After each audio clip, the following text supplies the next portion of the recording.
Enfin, moi, je suis pas trop spécialiste du web. Puisque j'ai les gens en face. Ouais, moi, non,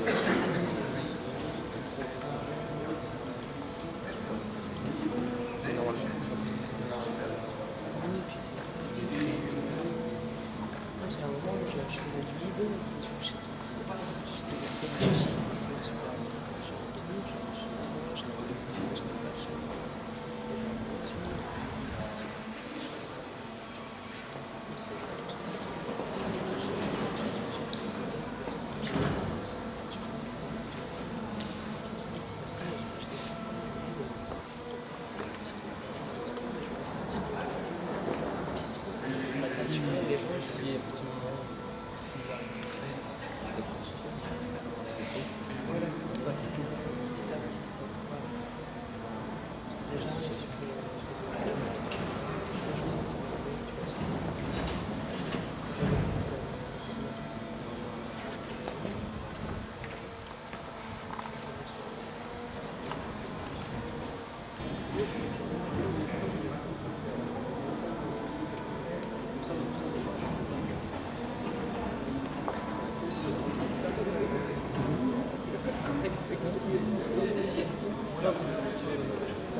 Donc je sois complètement adossé. Non, c'est ce type-là, pour ça, je dois être dessus, je dois un peu. Il ne faut pas que je sois à la machine non plus. Non, non, c'était très bien.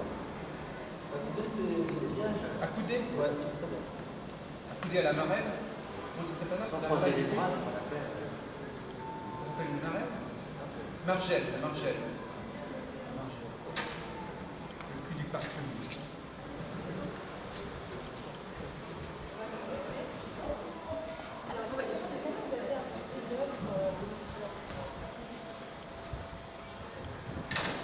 Vous savez, c'est une longue histoire. J'ai commencé à prendre connaissance de ce que l'on connaissait à l'époque. Et une juxtaposition de l'édition, de bibliographie. Et puis, progressivement, je me suis rendu compte qu'il y avait en cherchant des recoupements, qu'il y avait des éléments qui ne coïncidaient pas entre eux, qui ne correspondaient pas exactement. Des quatrains des almanachs, c'est un autre débat que j'introduis également pour montrer la complexité de la chose. Là, il s'agit simplement de comprendre. Il suffit d'étudier, par exemple, l'almanach de 1562. Enfin, on a un manuscrit concernant cet almanach, et on s'aperçoit que les quatrains correspondant à cet almanach sont des mises en forme, tout simplement, de la prose, c'est tout. Je veux dire que c'est pas une contrefaçon, c'est simplement que, bon, c'est tout. Moi, je peux par exemple écrire un texte en prose et puis je demande à quelqu'un de versifier mon texte. Voilà, ça n'est pas un problème. Nostradamus n'a jamais déclaré qu'il était poète. Il a même écrit dans un de ses ouvrages qu'il n'avait pas du tout le sens de la poésie. Donc, la versification, il faut bien il y a un problème de malentendu. Au XXe siècle, le poète, c'est celui qui, immédiatement, comme cela, produit des vers. Mais au XVIe siècle, la versification, c'est un travail ancillaire. La versification, c'est encore un travail, bien sûr qu'il y a des gens comme Ronsard, etc., mais c'est encore un travail qui est donné à des petites mains. Voilà, vous mettrez en vers tel texte parce que ça permettra de mieux le percevoir. Tout ça, je veux dire, c'est un travail tout à fait secondaire. Et ce qui est intéressant, c'est que c'est cette partie secondaire qui est évidemment, il y a aussi un débat. À partir du moment où un texte est mis en vers, on peut dire qu'il est toujours de l'auteur, dans l'absolu. Si j'écris un texte en prose et qu'on me le traduit dans une langue étrangère ou qu'on me le met sous forme versifiée, on peut toujours dire que c'est de moi. Mais il n'empêche que la forme qui est choisie à ce quatrain n'est pas de moi. Donc on peut dire que les quatrains de Nostradamus sont de Nostradamus, mais ça n'est pas du Nostradamus, parce que ce n'est pas lui qui les a composés comme tels. Mais effectivement, ils ont été composés à partir de la prose de Nostradamus. Donc dans ce cas-là, il ne s'agit pas d'une contrefaçon, il s'agit simplement d'un sous-produit de la prose de Nostradamus. Nostradamus faisait un travail extrêmement sérieux, extrêmement précis. Alors je voudrais surtout insister, pour terminer sur ce point, que Nostradamus, pour lui, il était évident que lorsqu'on faisait une prédiction, elle devait être datée. Je fais la prédiction pour tel mois, je fais la prédiction pour telle saison. Tous ces quatrains étaient datés, etc. Or, les centuries ne sont pas structurées de façon datable. C'est-à-dire qu'effectivement, donc ça n'est pas du tout un genre qui correspond au travail de Nostradamus. Les centuries, on les prend comme on veut. Il n'y a pas tel et tel quatrain et pour telle année, même si de temps en temps on trouve une fois sur 10 une date indiquée dans un quatrain, ça n'est pas du tout une présentation structurée chronologique. Or, Nostradamus était quelqu'un qui travaillait avec une chronologie extrêmement rigoureuse. Tous les textes qu'il développait, c'était toujours de tel mois à tel mois, ça sera comme ça, de telle saison, etc. C'était toujours extrêmement rigoureux. Donc ça ne correspond pas du tout au genre de Nostradamus. Dites aussi que certains quatrains sont tellement précis qu'ils en deviennent presque suspects. Voilà. Pouvez-vous nous expliquer ça? Oui, effectivement, il est clair que si les centuries existent et qu'elles ont été instrumentalisées, c'est-à-dire qu'elles ont été utilisées dans le cadre de débats, dans le cadre de certains conflits et dans le cadre de certaines actualités. Et effectivement, souvent quand les faussaires font des travaux de ce genre, ils sont souvent marqués par la période à laquelle ils décrivent. Et donc par conséquent, quand on voit par exemple dans un quatrain de la centurie 7,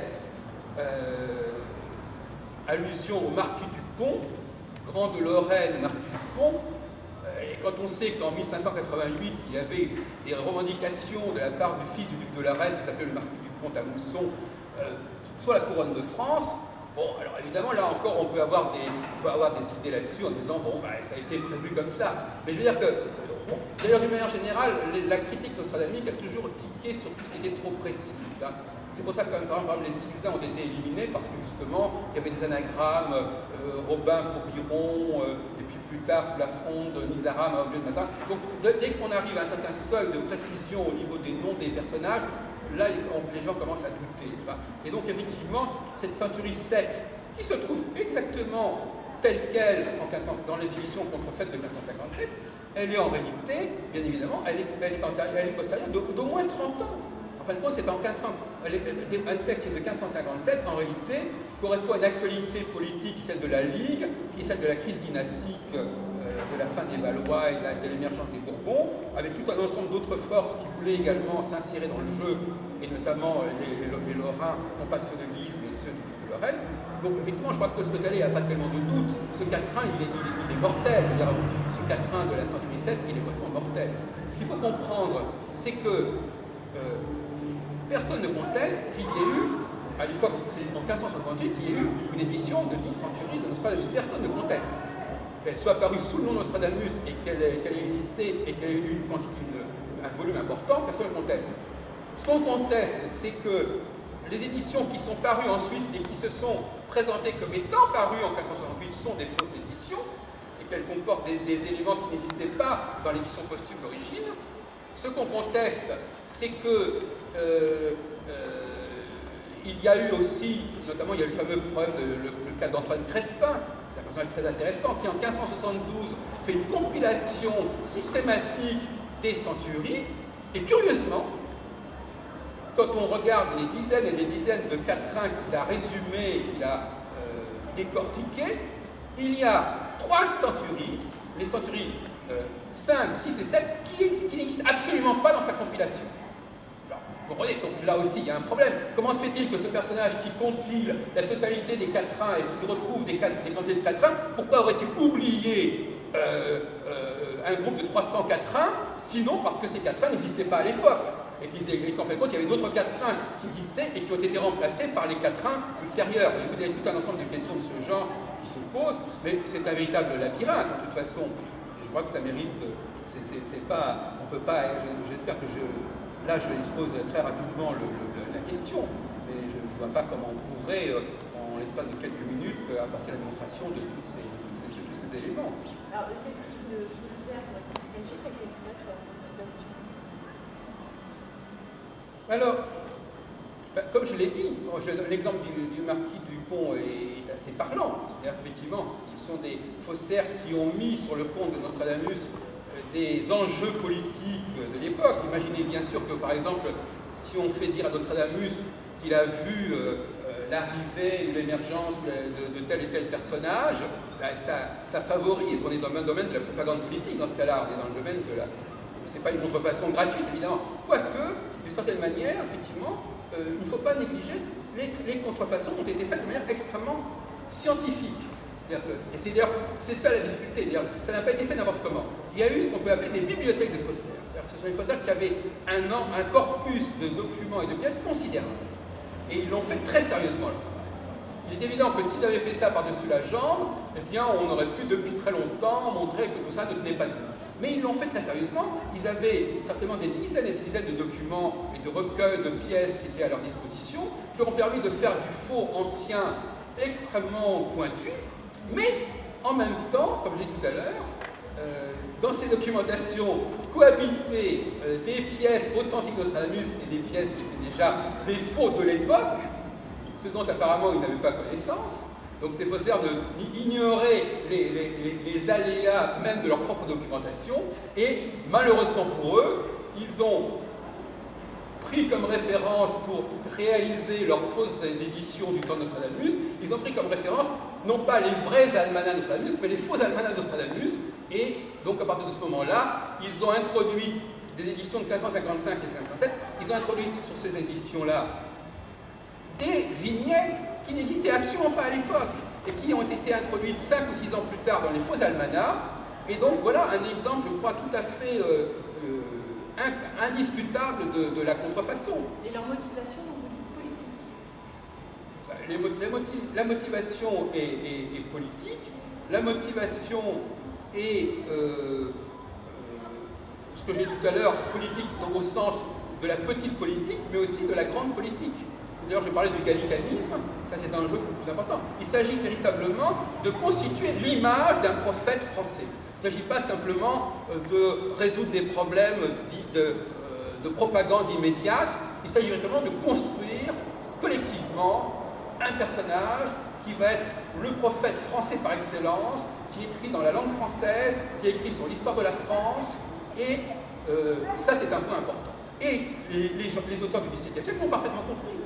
Ils ont parfaitement compris que ce Nostradamus-là, je pense notamment à mon auteur de prédilection qui est le dominicain Jean-Giffred Rechac,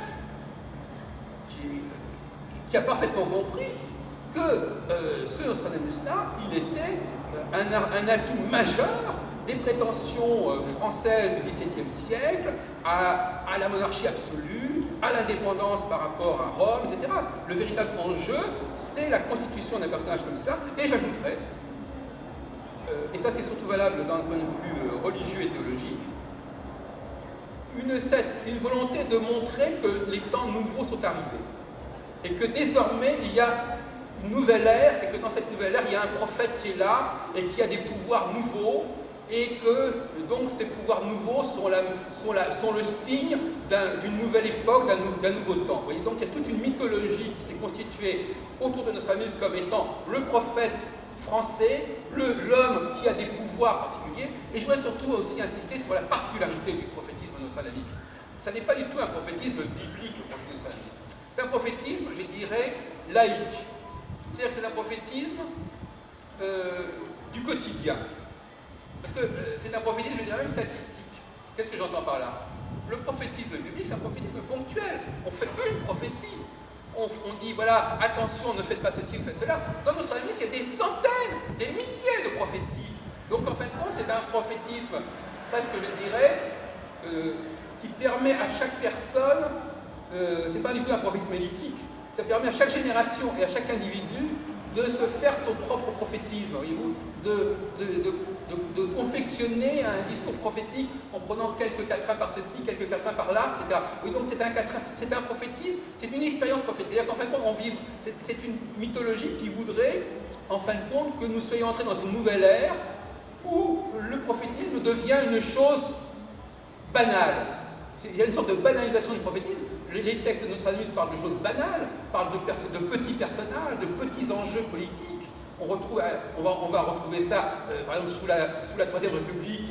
Il y a encore eu des ouvrages où on montrait que les quatrains de Nostradamus parlaient des enjeux politiques de la Troisième République et des parlementaires. C'est-à-dire que chaque génération a trouvé à sa mesure des éléments prophétiques. Donc, grâce à Nostradamus, nous profitons tous là, l'expérience prophétique n'est plus quelque chose qui est réservé à une sorte d'élite ou à un personnage extraordinaire. Ce personnage, il met à notre disposition toute une galerie de quatrains, et chaque individu, pendant des générations et des générations, va pouvoir comme cela piocher dans ces quatrains, et puis va pouvoir retrouver dans ces quatrains le miroir de ce qui arrive autour de lui. C'est le temps c'est une nouvelle époque, c'est une nouvelle ère, une ère prophétique, qui est l'ère, je dirais presque, de la fin des temps, d'une certaine manière. Finalement, vous dites que Nostradamus n'a jamais été un prophète, c'est ça? Alors, je voudrais, sur ce point, revenir sur le mot prophète. C'est un mot qui a changé de sens considérablement. C'est une discussion qui est sémantique, mais qui est très importante. Au XVIe siècle, on oppose, c'est un point très important, c'est souvent sur ces questions de mots que l'on fait des erreurs graves. Les prophéties, les prophéties au XVIe siècle, ça veut dire simplement des prédictions. Et d'ailleurs, on utilise, je vous résume très rapidement, on utilise le mot révélation quand on entend un savoir qui vient d'en haut. Donc quand on dit, vous avez par exemple des recueils qui s'appellent recueils de prophéties et révélations, eh bien c'est le mot révélation qui dans notre sens, dans notre langage d'aujourd'hui veut dire prophétie, et le mot prophétie qui veut dire en fin de compte prédiction. Donc là on s'embrouille, et justement là aussi les faussaires se sont embrouillés, parce qu'effectivement on a joué sur les mots, on joue sur les mots, c'est-à-dire qu'on dit, voyez-vous, Nostradamus a publié des prophéties. Mais il se trouve que ces mots prophétie, à cette époque-là, ne voulaient absolument pas dire prophétie au sens d'inspiration, de révélation, etc. Ça voulait simplement un travail de ce type-là. Alors, vous savez quand on étudie toute l'histoire de l'astrologie et du prophétique, il y a toujours des batailles de mots. Voilà, par exemple, vous savez, par exemple, si on prend le cas de l'astrologie, eh bien, encore au XVIIe siècle, le mot astrologie désignait à la fois l'astronomie et l'astrologie judiciaire. Bon, et il se trouve que, bon, à un moment donné, l'astrologie, les astronomes se sont appelés astronomes, les astronomes se sont appelés astrologues, bien pour la prophétie c'est pareil. À un moment donné, les astrologues s'appelaient aussi des prophètes, et à un moment donné, on leur a interdit de s'appeler prophète, et d'ailleurs, en 1594, quand Chavigny publie le Janus Gallicus, il est censuré en lui disant « N'utilisez pas le mot prophétie, on utilisait un autre mot ». Parce qu'à ce moment-là, déjà, le mot prophétie devenait réservé à un usage religieux. Mais à l'époque de Nostradamus, c'est-à-dire au milieu du XVIe siècle, le mot prophétie était encore un mot extrêmement laïque qui désignait simplement des documents prédictifs.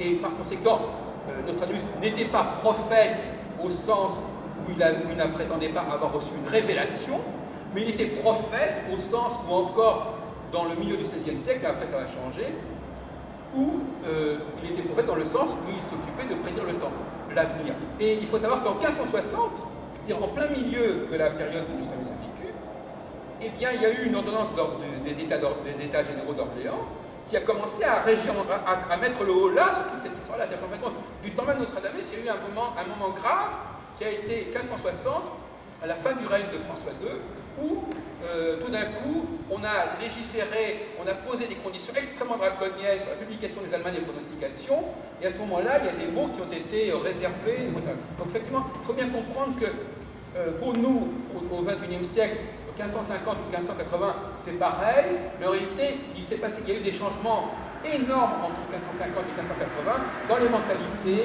dans les pratiques, dans les enjeux politiques, et que effectivement, il ne faut pas télescoper le temps.